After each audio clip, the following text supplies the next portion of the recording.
দেখবো কিভাবে আটকাম 2008-এ পায়া ডিজাইন করতে হয়। তো কথা না বেরিয়ে চলুন শুরু করা যাক। আমি অলরেডি একটা ডিজাইন করে রাখছি, আপনাদের সুবিধার্থে আবার আমি ডিজাইনটি রিপ্লে করতেছি।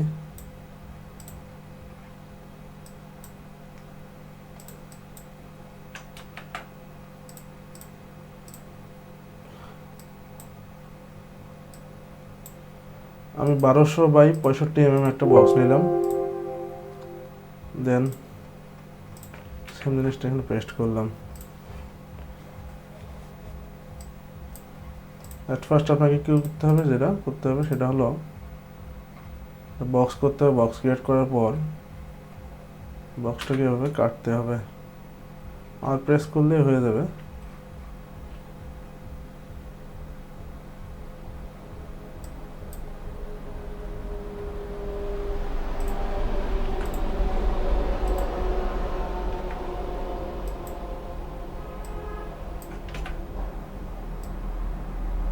সাধারণত মূলত এই ধরনের ভাঁজ থাকে।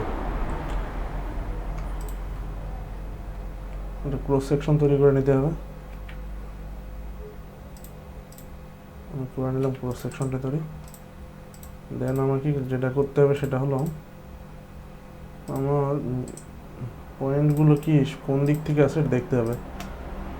করার পর আমাকে যেটা করতে হবে, টুল শেপে যেতে হবে। দেন ক্রস সিলেকশনটাকে সিলেক্ট করতে হবে। Then insert cross selection. Then আমাকে যেটা করতে হবে, হাইট দিতে হবে। Start height 0, 15 mm। Then calculate করতে হবে।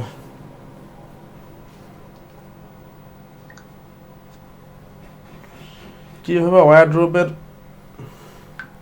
এরকম ভাঁজ ড্রয়ারগুলোকে করতে হয় এ সম্পর্কিত আমার একটি ভিডিও আমার চ্যানেলে দেওয়া আছে, আশা করি সবাই ভিডিওটি দেখবেন। কীভাবে ঢাল জমিন করতে হয় সে সম্পর্কিত একটি ভিডিও দেওয়া আছে।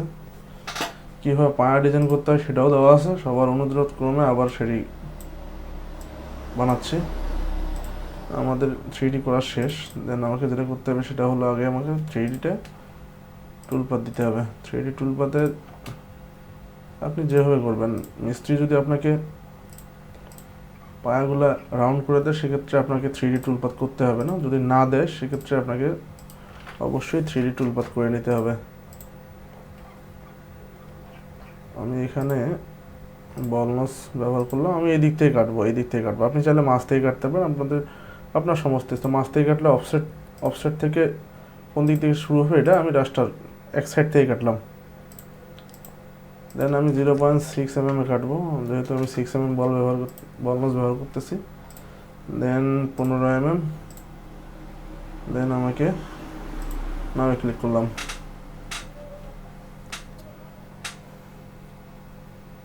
টুলপাত নিচ্ছে।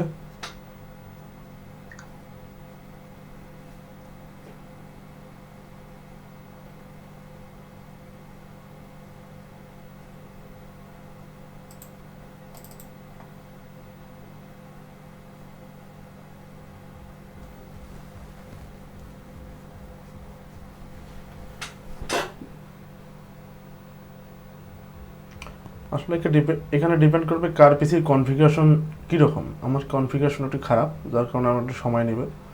যাদের পিসির কনফিগারেশন ভালো তাদের দ্রুত হয়ে যাবে।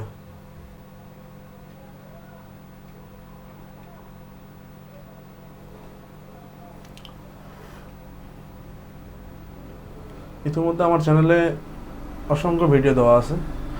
স্পেয়ারে কীভাবে রিভার্স কাটিং করতে হয়, কীভাবে ফ্লোটিং করতে হয় সে সম্পর্কিত ভিডিও দেওয়া আছে, চাইলে আপনারা চেক আউট করতে পারেন। আমি ডিসক্রিপশনে লিঙ্ক দিয়ে দেবো। আর সবাই আমার ভিডিওটিতে লাইক করে দিবেন, চ্যানেলটিকে সাবস্ক্রাইব করে দিবেন এবং বন্ধু বান্ধবের মধ্যে শেয়ার করে দিবেন, যাতে সবাই কাজটি শিখতে পারে। এটা যদি আপনারা চান স্পেয়ারে কীভাবে করতে হয় তাও শিখিয়ে দিতে পারবো, জেডিতে কীভাবে করতে হয় তাও শিখিয়ে দিতে পারবো। আমি মূলত স্পেয়ারে কাজ করি। অনেকের প্রশ্ন আটকেমে কীভাবে করতে হয়, যার কারণে আমি আটকেমে দেখাচ্ছি। এ সম্পর্কিত একটি ভিডিও আমার চ্যানেলে দেওয়া আছে, আপনারা ইউটিউবে গিয়ে সার্চ করবেন how to make a reverse cutting in spare, প্রথম যে ভিডিওটি আসবে ওইটি আমার ভিডিও। স্পেয়ারে অনেকেরই সমস্যা, কীভাবে রিভার্স কাটিং দিতে হয় কেউ জানে না, সো আপনারা চাইলে ওখানে দেখতে পারেন। স্পেয়ার 2012 যাদের প্রয়োজন, স্পেয়ার 2012 যাদের প্রয়োজন, মানে স্পেয়ার 12 যাদের প্রয়োজন তারা আমাকে নক দিবেন, আমি হোয়াটসঅ্যাপ নাম্বার দিয়ে দেবো, আমি আপনাদেরকে যথাসম্ভব চেষ্টা করবো দিয়ে দেওয়ার জন্য।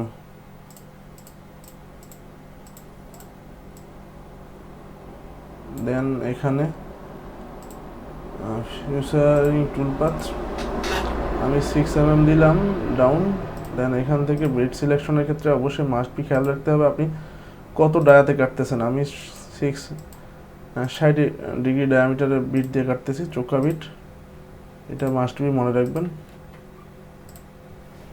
আদারওয়াইজ হবে না।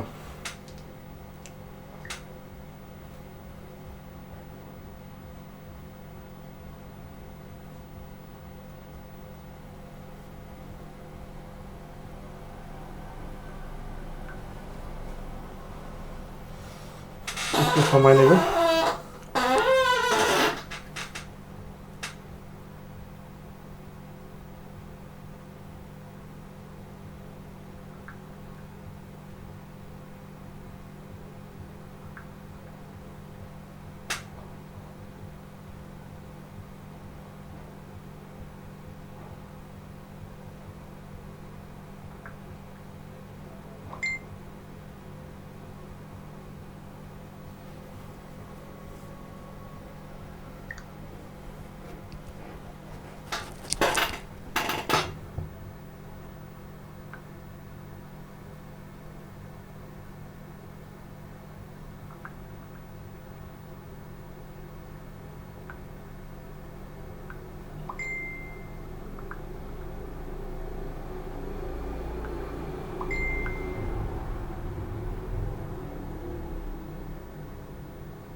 একটু সময় নেবে।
এভাবে মূলত একটি পায়ের ডিজাইন করতে হয়।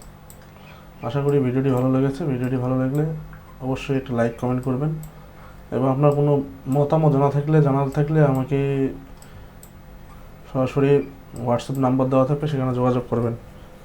ভালো থাকবেন। আসসালামু আলাইকুম।